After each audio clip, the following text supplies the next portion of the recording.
ህወሓት በትግራይ ክልል ተክሎት ነበር የተባለው የራዳር መሳሪያ ሙሉ በሙሉ መውደሙ ተሰማ።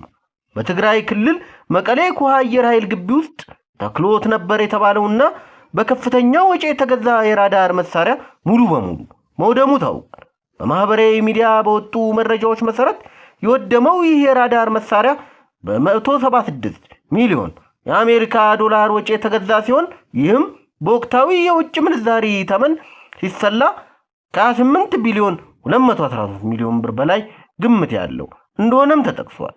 በዕለቱ በነበረው አጋጣሚ በመቀሌ ኩሃ የሚገኘው የአየር ኃይል ግቢ ውስጥ የመሳሪያውን የቴክኒክና የቁጥጥር ሥራ ያከናውኑ የነበሩ የውጭ ሀገር ዜጎችና የቴክኒክ ባለሙያዎች በነበሩበት ወቅት ጥቃቱ መፈጸሙ ተሰምቷል። በጥቃቱ ወቅት የነበሩ ሰዎች አብረው መሞታቸው የተገለጸ ሲሆን ከተጎጂዎቹ መካከል የውጭ ሀገር ዜጎችና የቀድሞ የኢትዮጵያ አየር ኃይል የራዳር ባለሙያዎች ይገኙበታልም ተብሏል። ክስተቱን ዝርዝር ሁኔታና ተዛማጅ መረጃዎችን በተመለከተ ተጨማሪ መረጃዎች ይዘን እንመለሳለን።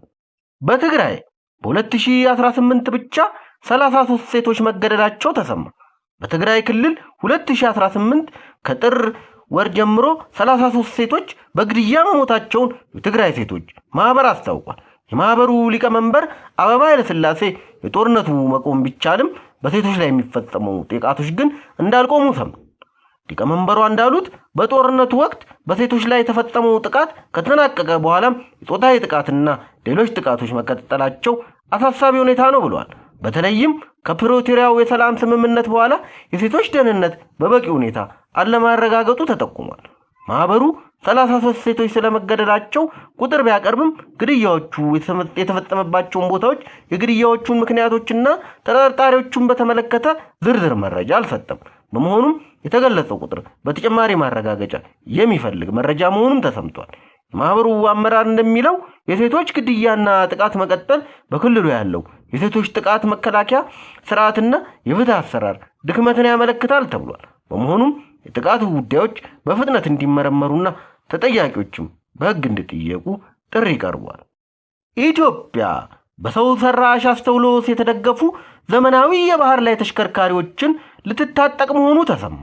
የኢትዮጵያ የባህር ኃይል የወደፊት የባህር ላይ የመከላከልና የደህንነት አቅሙን በከፍተኛ ደረጃ የሚያድሱ በሰው ሰራሽ አስተውሎት የታገዙ ዘመናዊ ሰው አልባ የባህር ላይ ውጊያ ትጥቆችን የመታጠቅ ዝግጅቱን ማጠናቀቁ ተሰምቷል። ይህ አዲስ ቴክኖሎጂ ሽግግር በአፍሪካ አህጉር የሚገኙ የባህር ኃይል ተቋማት ዘንድ እስካሁን ያልተለመደና የኢትዮጵያ ባህር ኃይል በቀደመ የቴክኖሎጂ ደረጃ ላይ የሚያስቀምጥ ክስተት እንደሆነም ተመልክቷል። በአሁኑ ወቅት መሰል የላቁ የሰው አልባ የባህር ላይ ትጥቆች ቀጠናውን መነሻ በማድረግ በህንድ ውቅያኖስ ላይ ስምሪት ላይ የሚገኙት በሞቃዲሾ በሚገኘው የቱርክ ባህር ኃይል አማካኝነት ብቻ እንደሆነም መረጃዎች ይጠቁማሉ። ኢትዮጵያ በሰው ሰራሽ አስተውሎት የታገዙ ይዘት ያላቸውን የባህር ላይ ውጊያ መሳሪያዎች ለመታጠቅ የምታደርገው እንቅስቃሴ የሀገሪቱ ወታደራዊና ደህንነት ፖሊሲ የዛሬውን ተጨባጭ ሁኔታ ብቻ ሳይሆን የወደፊቱን የቀጠናውን ጂኦፖለቲካዊና ቴክኖሎጂ እድገት ቀድሞ ያገናዘበ እንደሆነ ተንታኞች ይገልጻሉ። ይህ እርምጃ የሚያመለክተው ዋና ዋና ነጥቦች ዘመናዊ የባህር ላይ ውጊያና ጥበቃ ስትራቴጂ ከባህላዊ የሰው ኃይልና የጦር መርከቦች ወደ ተራቀቁ የራዳር የስለላና አውቶሜትድ ስርዓቶች እየተቀየረ ባለበት ወቅት ኢትዮጵያ የባህር ኃይል ይህንን ዘመናዊ አሰራር ቀድሞ መተግበሩ የቴክኖሎጂ የበላይነትን ያጎናጽፏል። በቀይ ባህር፣ በኤደን ባህረ ሰላጤና በህንድ ውቅያኖስ አካባቢ የሚታዩትን የባህር ላይ ወንበዴነት፣ የኮንትሮባንድና ደህንነት ስጋቶችን ለመከላከል ሀገሪቱ ጠንካራና የዘመነ የክትትል አቅም ለመገንባት ማቀዷንም ያሳያል።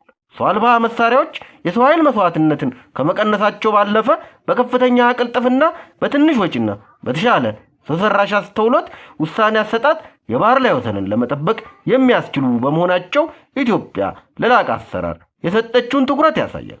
በአጠቃላይ የኢትዮጵያ ባህር ኃይል እየወሰደ ያለው ይህ እርምጃ ሀገሪቱ በምስራቅ አፍሪካና በህንድ ውቅያኖስ ቀጠና ውስጥ ሊኖራት የሚችለውን ስትራቴጂካዊ ተጽዕኖና የወደፊት የባህር ላይ መከላከል ዝግጁነትን በአዲስ መልክ የሚያበስር ክስተት ተደርጎ ተወስዷል።